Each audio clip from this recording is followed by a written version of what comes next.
The Bible's truth hits differently because it's unflinchingly real. Imagine sitting down to write the story of your life. Would you spill every detail, even the messy mistakes, dark thoughts, and moments you're not proud of? The greed that crept in, the envy that stung, the selfishness you tried to bury. Most of us would polish it up, hide the skeletons, and present a version of ourselves that looks a little more heroic.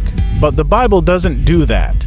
It lays it all out raw and unfiltered, showing humanity's flaws and imperfections using kings, shepherds, fishermen, just everyday people. They don't hide their anything, they confess their struggles with every sin, not to boast or wallow, but to show something profound. God's grace shines brightest through our brokenness. Take David, for instance. A king, a poet, a man after God's own heart, yet the Bible doesn't shy away from his failures. Adultery, deception, even orchestrating a murder. It's all there in stark detail, not to shame him, but to show how God's mercy can redeem even the worst in us. Or think of Peter, the disciple who swore he'd die for Jesus, only to deny him 3 times when the pressure was on.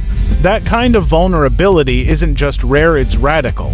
No other ancient text, no epic even comes close to this level of honesty. If humans were crafting a holy book to impress, they'd airbrush out the imperfections. But the Bible doesn't. Why? Because it's not just human words, it's God-breathed. That is divine inspiration that sets it apart. The Bible doesn't just tell stories, it reveals a God who meets us in our mess. It shows us Moses, a murderer turned leader, guiding a nation.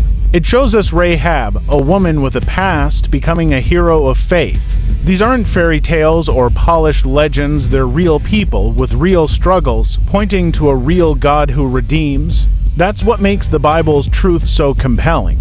It doesn't shy away from the ugliness of sin, but it never leaves us there. Every page pulses with the promise that God's grace is bigger than our failures. This unequaled honesty isn't just a literary quirk, it's a window into divine truth. No one in their right mind would expose their deepest flaws to the world unless moved by something greater, something eternal. The Bible's authors wrote under God's guidance, not to glorify themselves, but to glorify Him. That's why it resonates across centuries, cultures, and hearts. It's not just a book, it's the living testament to a God who sees us at our worst and loves us enough to transform us.